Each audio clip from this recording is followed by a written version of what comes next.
Glórias a Deus. Cumprimento os irmãos com a paz do Senhor Jesus, amém? Meus irmãos, feliz e alegre de estar aqui. Deus seja louvado. Quero fazer meus agradecimentos. Deus abençoe a vida do pastor Anderson, da pastora Angélica.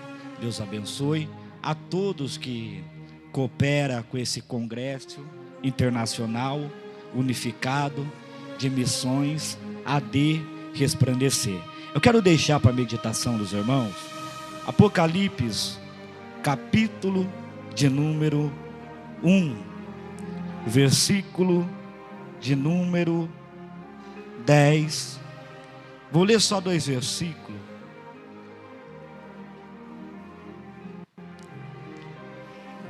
Amém?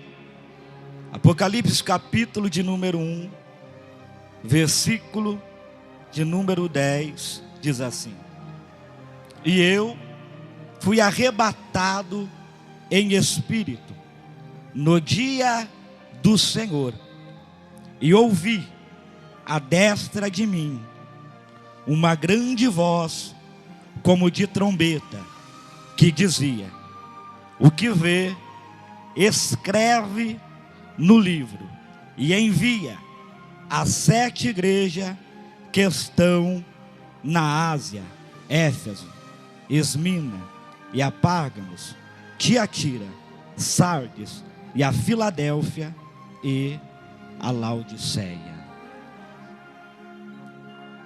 Meus irmãos,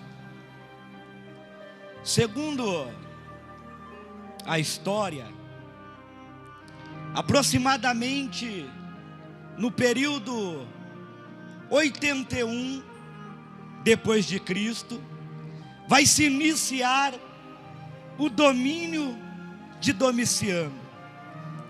É nesse período que apóstolo João, diz a história, que agora ele é lançado em um óleo fervente, a qual nenhum mal vai lhe fazer. Apóstolo João, pelo amor do evangelho, ele agora é levado à ilha de Patmos. Patmos, segundo a história, era uma ilha, uma prisão utilizada pelos romanos. A história diz que eles eram obrigados a trabalhar em pedreira. Alguns defendem que só era levado à ilha de Patmos uns dos prisioneiros mais perigosos. João agora, ele se encontrava no meio de assaltantes. João agora, ele se encontrava no meio de bandidos e assassinos. Ei, quem sabe João agora está pensando: está tudo acabado, fundou o meu ministério. Mas entenda, no meio de todo esse cenáculo, agora vai nascer a grande revelação. Apocalipse, capítulo de número 1, versículo 10. E eu fui arrebatado em espírito, e ouvi uma voz de trombeta que dizia: escreve às 7 igrejas que estão na Ásia. Quem sabe você se encontra aqui, está tudo acabado, não tem mais jeito, não tem mais solução, mas o fim do homem é o começo de Deus para a sua vida. Dentro desse texto é citado 7 igrejas, sem tomar o tempo. E eu vou trazer alguns ensinamentos para você. A primeira igreja que é citada é a igreja de Éfeso. A igreja que havia perdido o seu primeiro amor. A igreja que o seu amor havia se enfraquecido. Jesus até elogia a igreja de Éfeso. Ele reconhece que ela perseverava nas provações, ela perseverava nas lutas. Ele reconhece que os membros dessa igreja não suportavam falsos apóstolos, falsos ensinos, falsas doutrinas, revelações falsas. Não era qualquer um que pregava para a igreja de Éfeso. Não era qualquer arrozinho, qualquer feijão que essa igreja aceitava. Ele reconhece isso. Mas o interessante é, ele zelava pela palavra, ele zelava pelo ensinamento. Mas a igreja de Éfeso, ao passar do tempo, ela perde o seu amor, ela perde o seu relacionamento, ela perde a sua comunhão com Deus. E quantas pessoas não estão se encontrando como a igreja de Éfeso? Um dia foi um homem de Deus, um dia foi uma mulher de Deus, um dia foi fervoroso, mas o seu amor começou a se apagar e foi apagando. Éfeso um dia evangelizava, mas hoje não evangeliza mais. Éfeso um dia orava, mas hoje não ora mais. Um dia Éfeso tinha compromisso com a palavra, mas hoje não tem mais. E quantos que um dia começaram fervorosos, que um dia começaram a todo vapor no espírito, mas hoje permanece na carne. E Jesus ainda dá uma chance a essa igreja. E quem sabe você se encontra aqui como a igreja de Éfeso, e Jesus está dizendo para você: lembraste de onde você caíste, arrependeste e voltai a praticar as primeiras obras. A segunda igreja citada aqui é a igreja de Esmina, uma igreja que era pobre em material, mas era rica espiritualmente.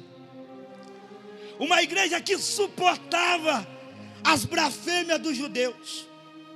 Esmina, ela parece alguns cristãos da nossa atualidade, mas porque não tem terno slim, mas tem unção, não tem vestido bonito, mas tem comunhão com Deus. Esmina não tem carro do ano, não tem ostentação, mas tem espiritualidade, ela tem oração, ela é rica em comunhão, ela é rica na intimidade com Deus.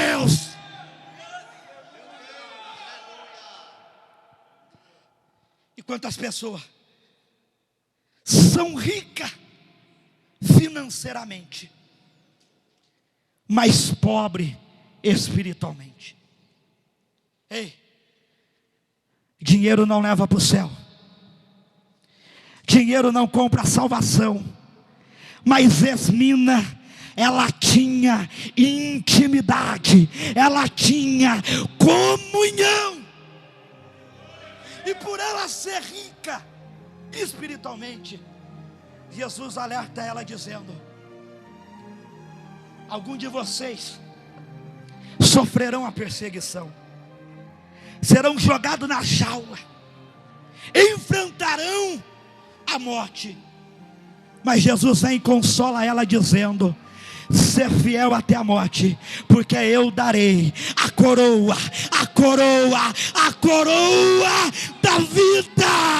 Permanece fiel no vale, no deserto, porque Deus tem preparado para você a coroa da vida.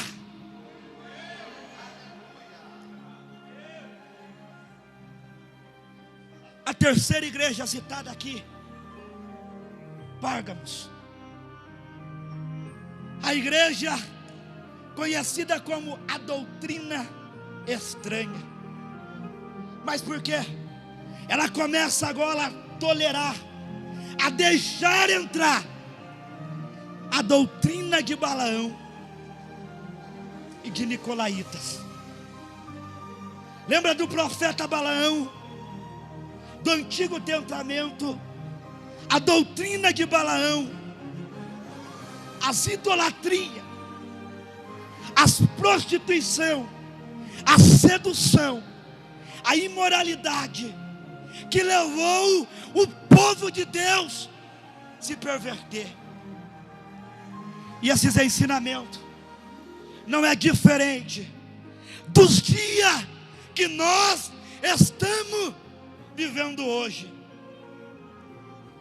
Tanta doutrina estranha entrando, tomando frente das igrejas. Você me perdoa, mas eu vou falar hoje em dia: é água que cura, eterno que expulsa demônio. Toma cuidado com as macumbinhas gospel. Prega a palavra, vive a palavra.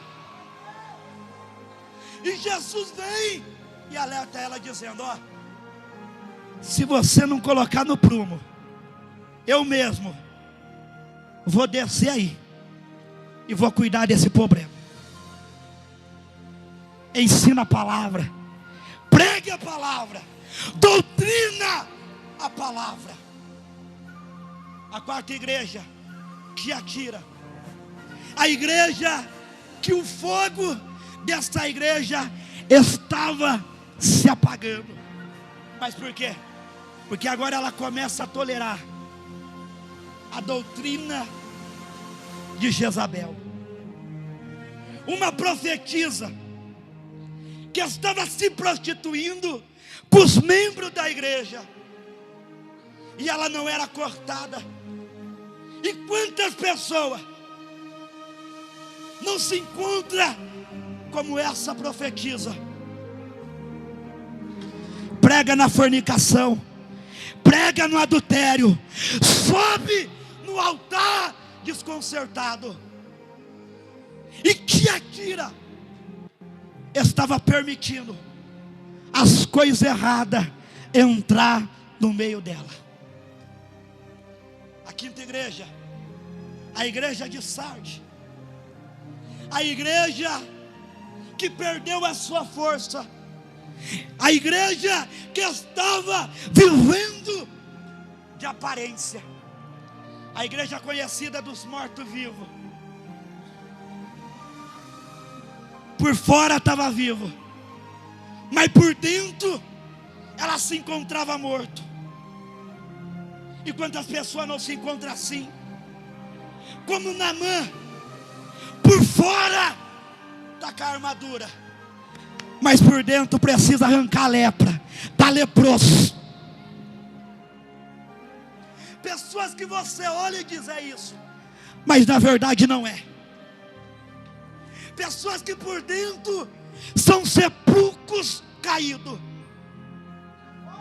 Mas Jesus ainda reconhece que no meio de Sardes havia uns remanescentes fiéis. E quem sabe você não é esse remanescente que no século 21 ainda não se apartou da fé, ainda permanece fiel, ainda não manchou a sua veste e está preparado para se encontrar com o noivo.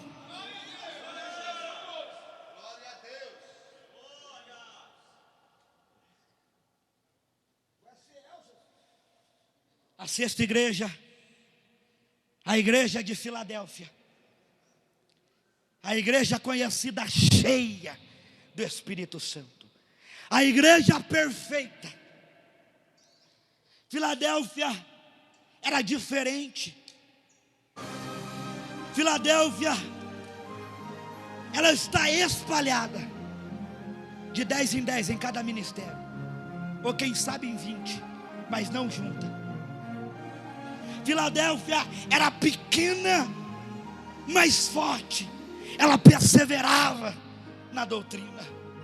Jesus, ele não reclama de Filadélfia, sabe por quê? Porque a Filadélfia é separada do mundo, separada da iniquidade, separada das coisas mundanas. Será que tem Filadélfia nesse lugar? Pessoa separada, santa, que não se vende, que não se troca, mas permanece fiel. Eu vou terminar. A 7ª igreja, a igreja de Laodiceia. O interessante é que Laodiceia, ela não estava cheia, ela não se encontrava apagada. Porque entenda, irmão, para você ficar frio, no mínimo, você tinha que ser quente.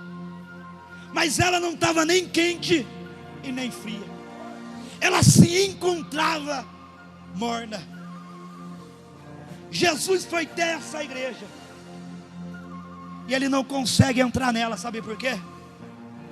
Porque eles pegaram Jesus e fizeram assim, ó, tira Jesus, coloca Jesus lá fora. E quantas igrejas, e quantos pregadores, e quantos cantores que estão fazendo assim, ó, Jesus, fica aqui, ó, diminua você e deixa que eu cresça aqui. Ó Jesus, fica aqui e deixa eu aparecer no congresso.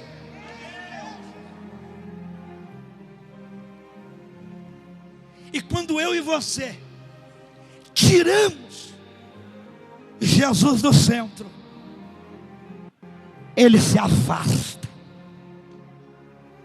E pela misericórdia de Deus, Jesus ainda estava alertando essa igreja, dizendo: eu estou na porta, abre ela, deixa eu fazer milagre, deixa eu libertar, abre a porta, deixa eu transformar, deixa eu estar no centro da sua vida. Eu não sei como que você se encontra aqui. Se você se encontra como a igreja de Éfeso, a igreja de Esmina, de Párgamos, Tiatira, Sardes, Filadélfia, Laodiceia, mas para todas elas Jesus tinha uma promessa, e ele disse: aquele que vencer comerá da árvore da vida, aquele que vencer não receberá o dano da segunda morte. Aquele que vencer conhecerá o Messias, a videira verdadeira, o carpinteiro, o cabeça da igreja, o rei dos judeus, o príncipe da paz, o pão da vida, a água da vida, o sumo sacerdote, o leão da tribo de Judá, o bom pastor, a luz do mundo, o Cordeiro de Deus, Jesus, Jesus, Jesus.